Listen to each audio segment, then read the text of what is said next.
In this video, we're going to look at how to add workdays to a date in Excel using a formula.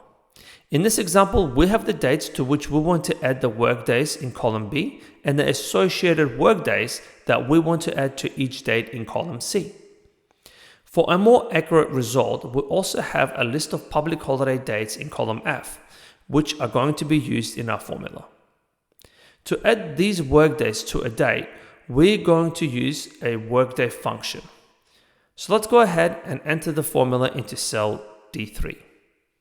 That's equals workday, open parentheses. The first argument of the workday function is the start date to which you want to add the workdays to. In this example, that's captured in cell B3.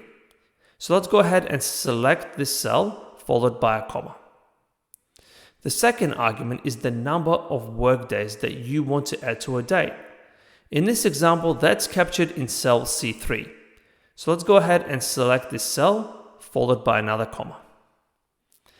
The third argument is a list of dates that capture the holidays.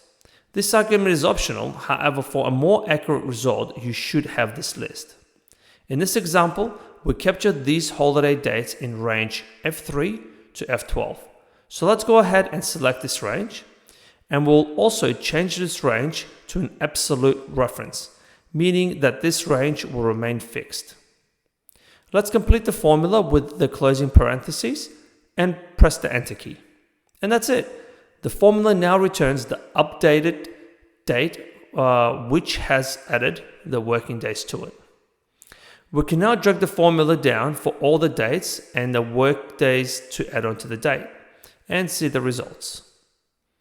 I hope you found this video useful. If you did, please click that like button and subscribe if you haven't already. Thank you for watching, and I'll see you in the next video.